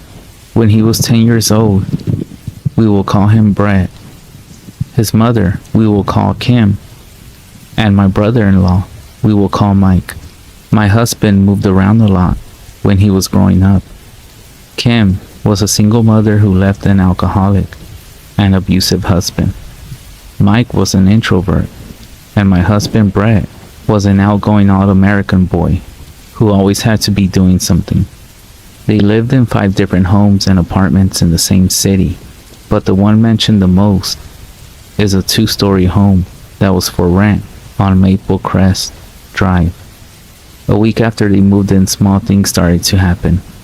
Things would get moved, water in the sinks would start running, and the lights would flicker on and off. They had electricians come in, plumbers, etc., but they never found anything wrong. Things went on in this odd way for a while, but then more things started happening, like stomping on the stairs, appliances coming on by themselves, and shadows moving down the hall, passing their bedroom doors. Then about 6 months from the time that they moved in, the shadows started coming into the bedrooms. Brett often woke up to something moving in the corner of his room. He said one night he was sleeping with his hand over the bed, and something bit it. He also said that he would hear whispers, but they did not come in clear enough for him to understand. But the scariest things would happen to Kim. One night, she woke up feeling like she was being choked, but there was no one else in the room. She would be cleaning, and something would pull her hair. But she said that the scariest night was the night she was dragged down the hallway and down the stairs. Everyone thought that she was crazy. They didn't see the scratches, or the bruises, or the mental strain that Kim was going through. She then went to the library and got this book on the paranormal. The book instructed to put flour or baby powder on the floor. The first night nothing happened, but the second night there were prints in the flour. They looked like what a gorilla's fist looked like if you made it longer and put talons on the end. The next morning they packed their bags and moved into a women's shelter. They never figured out what it was. All they knew was that Kim and Brett were being haunted. And whatever it was leaving Mike alone.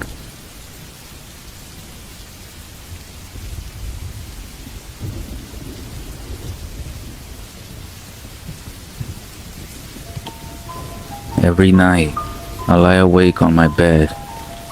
I lay there in the darkness, looking at the ceiling. I'm afraid to go to sleep, but I know that I will, eventually. My eyes are heavy, my muscles are weak, my head is numb. I know it's there. I can feel it, staring at me, waiting for me to go to sleep. I can hear its footsteps, walking around next to me. When I leave my house, it knocks over my pictures. It throws my books on the floor. It's laughing at me. It loves my fear. It loves making me scared. I want to throw the pillow over my head and hide from it, like a child would. But when I do, it gets angry. It throws more of my stuff around. It wants a reaction, but I refuse to give it one. I stare at the ceiling, trying to ignore it. Eventually, I fall asleep, and this is when it takes over. In my dreams, it shows me its world. In its world, I have ate the dead bodies of children. I have tortured innocent men and women. In my dreams, I have enjoyed every sickening act of depravity. It shows me in its face. I stare into its glowing eyes. I see its rotting teeth buried with a charred face. I feel the heat of its breath in my eyes as it snarls at me. Then I wake up in a cold sweat. This happens every night. During the day, it's still there. It never goes away. It follows me wherever I go. It tries to control me, and I never know it's there. It only listens to its own rules, and it knows how to control me. It makes me hate. It makes me violent. It makes me angry. The other day, I punched a man walking his dog. As I approached him, he looked at me. He looked me straight in the eyes. I didn't like the way he looked at me. He looked at me like he was disgusted by me, like he was better than me, like I was absolute scum to him. So I just hit him in the face. I heard the snapping of his nose. He fell to the floor. His dog started whining and licking his bloody face. People ran over and helped him up while I just walked away, still furious about the way he looked at me. Days later, I learned that the man was actually blind. I live with it, but I hate it. I want it gone, but I know it has complete control over me. I don't even leave the house anymore because I don't want to hurt anyone else. However, when I stay inside, it becomes angry. It makes me hurt myself. The wounds on my arms and wrists reflect its hold on me. Each cut represents a day. Each burn represents a year. I have begged for help. I even went to go see a doctor, and he told me that I have nothing to worry about, that I'll be completely fine with their help, and he arranged for some counseling to help me. But the counseling didn't work. It never left me. It still makes it home within my head. and it still torments me day and night. The doctor then scheduled some sessions of electroshock therapy. I lost all of my childhood memories as the electricity flowed through my head, down my body, through my legs. My muscles got really tense. I screamed and clamped my teeth on the rubber block that was shoved in my mouth. Every second felt like an hour in indescribable pain. But after everything I went through, it still didn't leave. Even during the EST sessions, I felt like I could see it, standing beside me, laughing at me as I writhed in agony. It was laughing in my torture. Now I'm just here sitting and waiting. I'm waiting for the priest to visit me. My neighbor sent him over without my permission, but I'll just send him away. God cannot help me. I haven't been to church Since I was a child, I gave up on God. He never showed himself to me. He's never helped me before, and I have never felt his love. How can I love him when he's allowing this horrible thing to latch itself upon me? Have I not been a good person? Have I not followed the rules of his society? Haven't I loved and cared for anyone who's been asking for my love? If all that is true, then why do I suffer under the hands of this thing? There's a knock at my door. I open it. On the porch stands the old priest, carrying a bag. He then tells me if he can come in. Feeling polite, I let him into the house. I become uncontrollably angry. I begin to hate this man with all my being. This man does not belong here. He doesn't belong in my house. he has to leave. I then demand him to leave. The priest walks up to me and stands face to face with mine. I stare into his eyes, those Christian eyes that judge me, those Christian eyes that advocate death and torment, those Christian eyes that support everything I hate. I scream in his face. I yell at him to get the fuck out of my house. Instead of leaving, the priest holds up a coin and he tells me to hold it. He takes my hand and he places the coin into my hand. Then he closes my hand. I feel the coin begin to heat up. I feel it scorching my skin. I feel it burning. I feel it making my hand weak with pain. I drop the coin and stare at my hand. I can still feel the scorching heat, but there is no mark, no blistering, no sign of anything.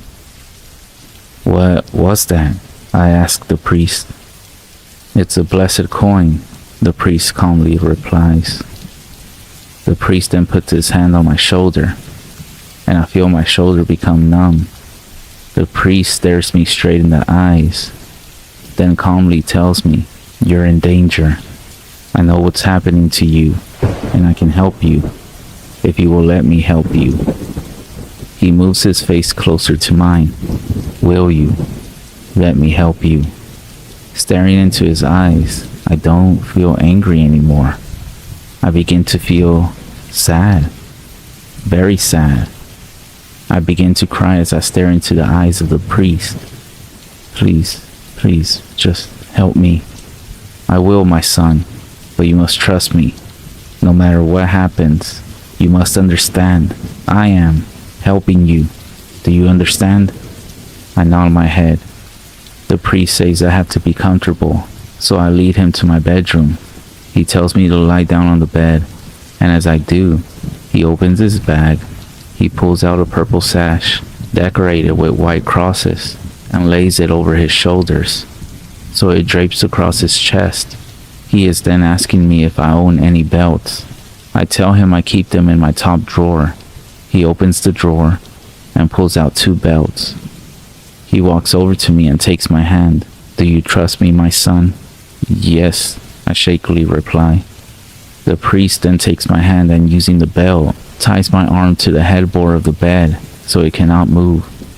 He then ties up my other hand to the headboard with the other belt. My arms are outstretched like Jesus as he lays upon the cross. "Why are you doing this?" I ask him. "It's for your safety," he replies. He takes a Bible and rosary out of his bag. He closes his eyes and calmly chants the Lord's Prayer. Then he places the rosary upon my chest. I squirm as I feel the rosary burning my skin, piercing my chest as I lay on the bed. My arms are restrained, so I cannot move. I cannot take this scorching rosary off my chest. It hurts. My God, how it hurts. The priest begins to say another prayer, a prayer I actually never heard before. As he speaks, I hear a loud ringing in my ears. The priest gently takes my hand and continues to pray. I try to squeeze his hand to cause him pain, like the pain he is causing onto me, but in his gentle touch, my hand goes numb. He tenderly kisses my hand, then he continues to pray. He takes a glass bottle of water out of his bag and pours the water into his hands. He rubs his hands together, then he gently grabs my head, his thumbs resting against my temples. His touch burns me. Inside my head, I feel such intense pain. The pain makes me remember the hospital, remember when doctors torture me with electricity. I scream, but my own voice doesn't leave my mouth. Instead, I emit a low gurgling sound from my throat. The water from the hands of the priest dripped down into my eyes, and I squeeze my eyes closed. The water makes my eyes feel like they're being ripped out of my skull. My horrid gurgling cries makes my throat hoarse. My throat hurts, but I cannot stop screaming. I have no control over myself anymore. The priest finishes his prayer and suddenly, my body goes completely numb. I stop screaming, and the only sound I hear is my hitched breath in the unbearable silence. Who am I talking to? The priest says. Not who you see. I appear to reply. My voice, however, is low and raspy. It isn't my own. Who are you? Not him. Something else. I open my eyes and stare directly into the eyes of the priest. You know, Father. You know all too well. The priest stares knowingly at me. Why are you here? He asks. Because he's mine. Because he gave himself to me. Willingly. His body is not yours. His body belongs to God. I couldn't help but giggle at what he was saying like a little schoolgirl. And then I tell the priest. His body is mine. No, it's not. This body is mine. God has forgotten this man. God does not forget his children. Say what you will. I will never leave him. The priest tightly grabs my arm. Leave him, he shouts in my face. Leave him in the name of God Almighty. I command you to leave this man. You have no power, false prophet. I command you to leave this man. I command you to burn in hell. By the power of God, I command you to leave this man. God does not have enough power to control Goliath, the great beast of burden. The eyes of the priest widen, and he lowers his head to mine. Goliath, foul creature of hell, servant of the devil, in the name of the Father, the Son, and the Holy Ghost, you will leave this man and you will never return. My whole body begins to shake as I suffer my first ever seizure. I then stare at the wall. I can't feel my body. I can't control what is happening to me. Leave this man, Goliath. Leave this man and never return. The priest then places his hands across my eyes, blinding my sight. Goliath, in the name of God Almighty, I command you to leave. As I hear the priest speak, I lose consciousness. I awake on my bed, my binds are free, my head severely hurts, and I feel completely exhausted. The priest is sat on the corner of my bed. How are you feeling, my son? The priest is asking me. I feel exhausted, I reply. Is it gone? It has for now, but I cannot promise that it will never return. The priest places his hands on my shoulder. But if it does, then please don't suffer alone. Come to me. I will always be available to help you. The priest smiles at me before turning away and picking up his bag. Rest, my son. I'll see myself out. Father, I say before he leaves through the front door. Yes, my son. How is it that this happened to me? Was I not a good person? The priest then turns to me. That is complete nonsense, my son. Good people will suffer more at the hands of demons than sinners. Demons want to corrupt and destroy. If there is nothing to corrupt, then there is no need to be possessed. Then why doesn't a priest ever get possessed? We do, every day. We have 20 demons sitting on each shoulder, feeding us lies and trying to control us. That's how most people live their lives. They have demons walking with them. Some of them even have demons inside of them, telling them what to do, telling them lies about other people, lies about themselves, trying to get them to kill themselves, and ultimately trying to get them to go to hell with their father, the devil. So, if there are so many, how come you all don't ever become like this? Because we believe that God's undying love keeps us safe, that He will never leave us, and He will always answer our calls for help, because we are His children. The priest turns and leaves my house as I slowly lay my head down, completely lost in thought. A few days passed, and that Sunday, I went to church for the first time in 23 years. God has forgotten this man.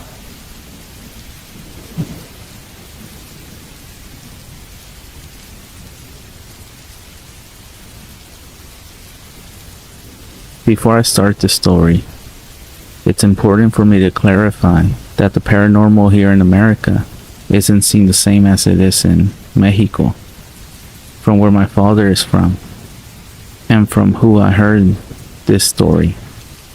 Here in America, at least from my personal experience, this is seen as nothing more than a cool and sometimes taboo subject to be into, and sometimes people consider it to be sort of a hobby. But in Mexico, on the other hand, it's seen from a much different point of view. This is part of our culture. The same stories that our great-grandparents heard are the same ones that are passed down to us. The stories of duendes, La Llorona, nahuales, brujas, and even the devil himself. We're told at such a young age to treat these things with respect and to never take them lightly.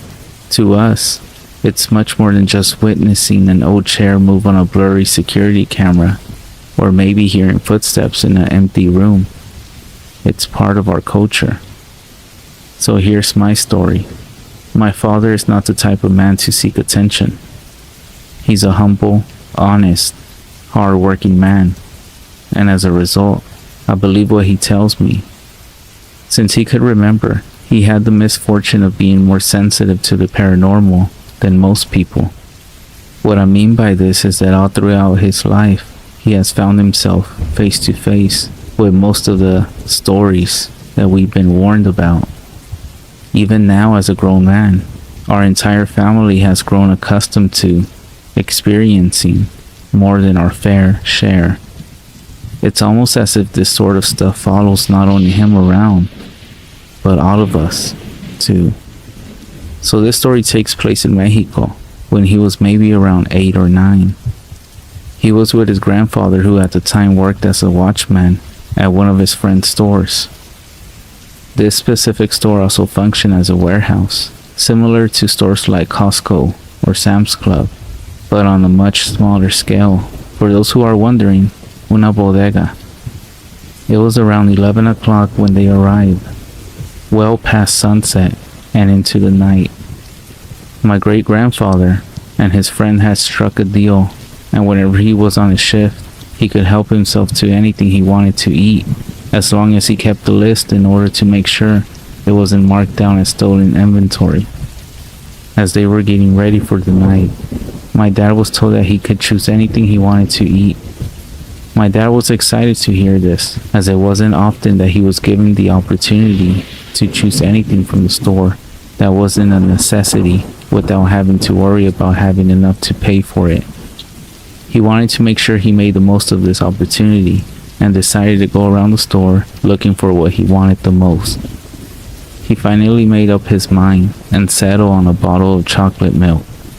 Now, for those who are wondering, a bottle of chocolate milk is something valuable, especially depending on what part of Mexico you're in, compared to chocolate milk or milk overall over here in USA. So he started to make his way around the store and eventually found himself wandering the halls in search of the fridge aisle. After figuring out it was in the very back of the store, he rushed towards the low buzzing hum of the dozens of refrigerators. All he remembers was, and I'll say this in his words, an indescribable feeling of not only pure terror and true fear, but also an endless sense of despair. As he turned the corner, he was face to face with a very tall, thin man. My father tells me this man had to have been at least 2 meters tall. His initial reaction was to try and run away from him, but he couldn't. It was more than being just paralyzed with fear. He felt an endless empty pit inside him, as well as around him. He doesn't remember the face of that man, and he doesn't know how much time passed. He had lost his sense of where he was, and at the time, could not for the life of him tell anything except for the fact that it was him and the man in front of him. He does remember, however, that this man was very well groomed and seemed very well kept. Despite not remembering his face, he does recall that he was staring straight at him. He doesn't remember what happened after. He only remembers coming to his senses on the floor in his grandfather's arms, being questioned about what happened. His face was full of tears. All he could manage to choke out was that the man was there, over and over. His grandfather's first thought was that someone had broken in, and he rushed my father back to the front of the store, where the only lockable room was located, the owner's office. He told my father to wait inside the office, and that no matter what, to not open the door for anyone. He would be back as soon as he checked the store to make sure it was safe. But the memory of the man was still all too fresh in my father's mind, and he decided that he would man up and be brave by running into the man again with his grandfather by his side, rather than remain alone inside the store again. Despite his grandfather believing it wasn't safe, he could see the terror in my father's eyes and complied with my father's wish. After checking through each aisle and deciding that the store was safe, they both headed back to the office, where my dad explained everything.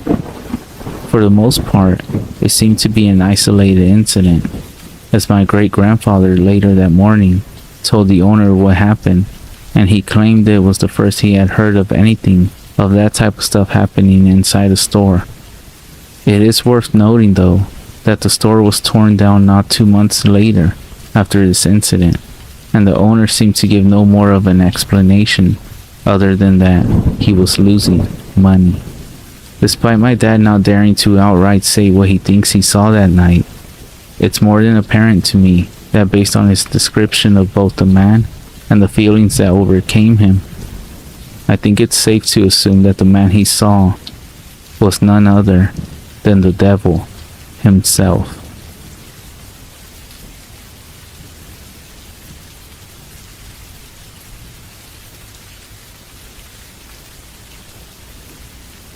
Before I begin the story, I would like to describe what certain parts of Mexico are like. I'm not talking about Cancun, vacation beach destinations that people be taking to Mexico. I'm talking about deep in the heart of Mexico, in the ranchos, in the farms, where there's still no electricity, where there's no bathroom, no fresh water, where you have to walk outside at night in a pitch black field to go to the backwoods to use the restroom. I'm talking about everybody around you is a farmer.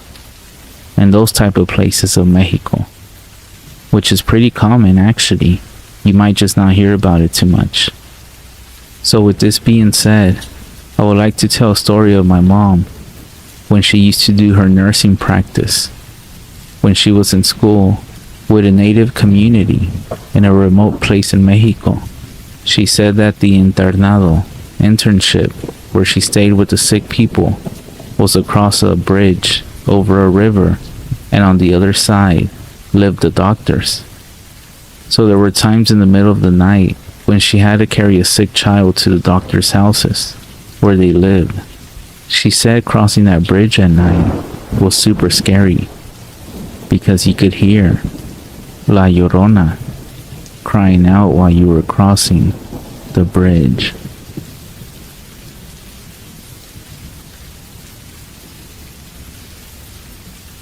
Many of you who love paranormal stuff may have already heard of the word Nahual here in Mexico, and I would guess that also on some other countries in Latin America we call that way people who can shapeshift into animals. Well, here's my story. It was a cold night, I remember, because it was really weird for it to get cold on that side of the country. This was in my parents' house in a small pueblo or small town, and back in the day it was one of the last houses outside of town. Not so many neighbors, but a lot of trees and nature around. The house has a long backyard where we used to have sheep. At one side, a small water stream and trees to the other side. The sheep then started to bleat very loud, something we could call screams. My father then went to give a check on a window in the back side of the house. I still recall his face when he came back quickly, and in a low, urgent voice, he told my mom, "Ve agarra a tu padre y a tus hermanos y diles que vengan ya ahorita. Go ask your father and brothers to come here immediately." They were 4 brothers, my grandfather and my father. When everyone was there, a few minutes later, my father started to tell us what he saw. In the barn, we had 10 sheep. At the moment my father gave a look, all of them were together in just one corner. At the center, there was some kind of big animal. My father described it as a bear, which makes totally no sense, but he said it was big, hairy, and it seemed to be eating one sheep there. This one sheep was screaming really bad. Then my grandfather told my mom to keep us inside of the house and to keep me in there also with her. If you go outside now, you may catch a bad air. So he made some kind of prayer holding his machete. So his prayer, I remember he said the names of my uncles and also my father's. He then went outside. That's when my grandfather started to yell at the darkness, telling things like, "Vete de aquí, no tienes nada que ver aquí. Deja esta casa. Go away. You have nothing to do here. Leave this house." My father told me that he saw how this thing was in a pose, eating the sheep, which was laying on the ground, still screaming by the way. And when my grandfather yelled at it, this thing seemed to stop and raise its head up towards my family. This thing was only staring at them. Not a single noise, and also no red or shining eyes. Only the shadow looked like it was looking at them. So my father decided to do something at last. He took a big rock. He picked it up from the ground and threw it at this thing. Maybe not the best thing to do in this situation, but I guess this thing was not that strong. Or maybe because it was 6 of us and we all had machetes.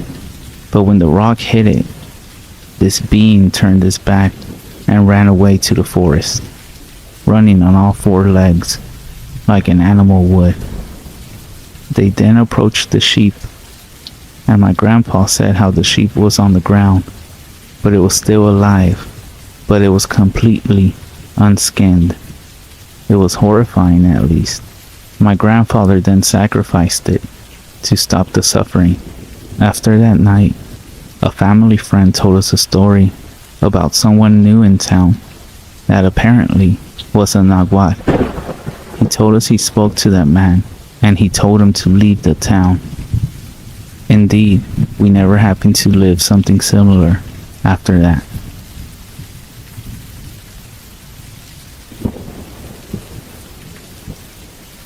The story of La Planchada. The ghost is a female nurse. Some stories say she was in love with a doctor who ended up leading her to take her own life. And in others, she is simply a vengeful spirit who doesn't approve younger nurses. And in other stories, she is simply a vengeful spirit who kills patients attempting to ease their pain. Yet one story that everyone is familiar with is the one of her at Hospital Juarez in the early 1930s, where she fell in love with a doctor who was secretly engaged to another woman. She was unaware of the doctor's engagement and began having an affair with a man. A few months later, he told her he was going out of town on a business conference, but he was actually going on his honeymoon with his new wife. While he was gone, a coworker found the woman waiting for her lost love, and the coworker revealed the doctor's secret. The nurse fell into a deep depression, which led her to contracting some sort of disease. This thing eventually killed her, and she is now said to return to the room where she died. Whatever the origin is, the ghost is associated with hospitals, where it can be seen walking the halls at night and checking on patients. This spirit is often described as floating or walking, but always silent, and in some accounts, it even glows. Sometimes it's said that she appears as a normal nurse, a full human manifestation, and other times, it is said that she looks evil with the face of a horrendous creature. And a small detail that always sticks out is the uniform that she wears is usually out of date. Despite the possible horrific appearance of this ghost, it oftentimes heals patients it visits in the night, curing them of disease or healing them, and then moving them to other rooms to recover. The patients who see her describe a nurse who appeared in the room and somehow made them feel better.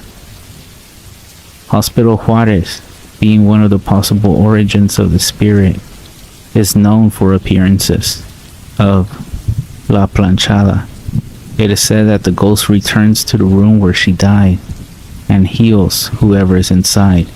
So be careful next time you or someone you know is in the hospital and you all have a pretty nurse that comes inside a room to help you.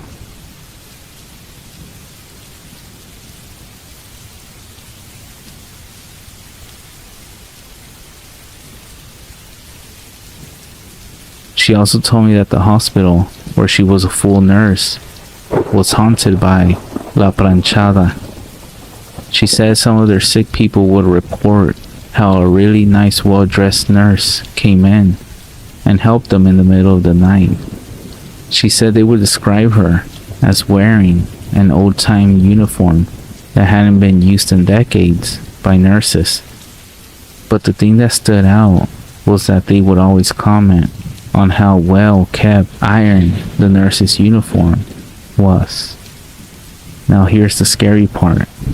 Sometimes when they were at the nurse's station in the ICU, they would know when someone was going to code because they could feel as if someone had walked by the nurse's station and into the room of a sick person, but no one was there. They would then get an alert that someone was coding. The nurses used to say that it was la muerte, or death, that would come and try to get the patients.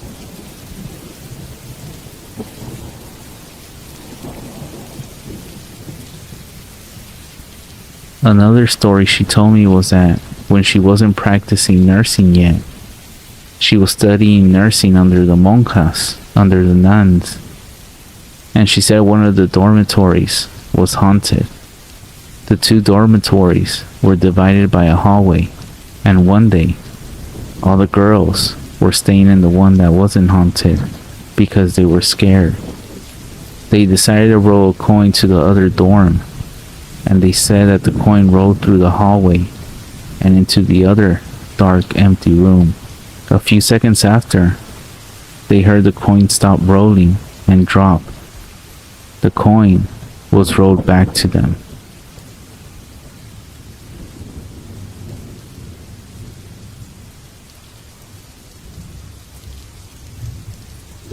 My dad told me a long time ago about a time when he was a teenager in Mexico, and it was late, and he was walking home after hanging out with his friends. My dad grew up in a rancho, and it was real dark, and the town that he's from is old. Anyways, there was no one out on the road, and he was walking, and he heard a sound, so he looked around at this abandoned house. The house was falling apart, and the windows were nothing but dark openings. He said he saw the back of a man sitting on the top of a roof with his back towards him. As my dad walked past the house, he looked back to see the man still on the roof, and my dad said that the man's legs were so long they touched the ground. I actually think my dad saw Slender Man long before anyone knew what that was.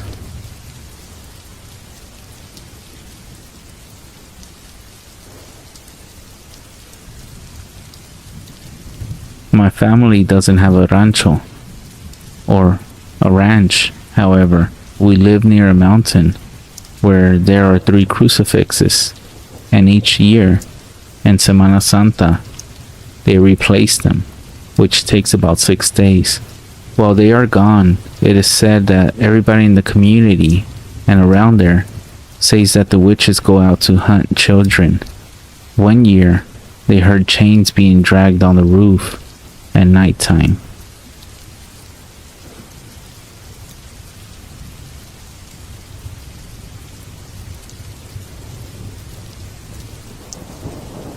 My father told me about a time in the 70s when he was driving to his hometown in San Luis Potosí with my mom asleep in the back and her dad in the passenger seat. He said it was late at night and it was raining. The road they were on was empty and long and had lots of turns and curves, and the visibility was bad. He said they both spotted a man standing on the side of the road in the pouring rain trying to catch a ride. My dad didn't stop and kept driving, and my abuelito, grandfather, commented saying poor guy standing out in the rain.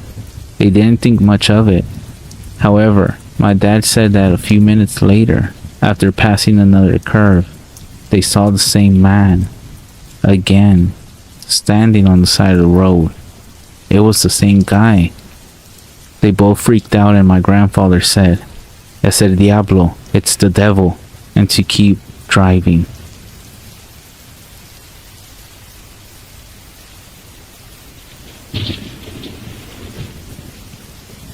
When I went to Mexico with my dad in the mid-80s, they lived in a rancho, and my dad told me to go to bed once because after midnight, some of the animals that have been cursed by witches start to talk, and they will come around looking for anyone who will talk with them. So if you live in a rancho, in a farm, or own livestock or animals of any kind, be careful if you hear them talking to you tonight.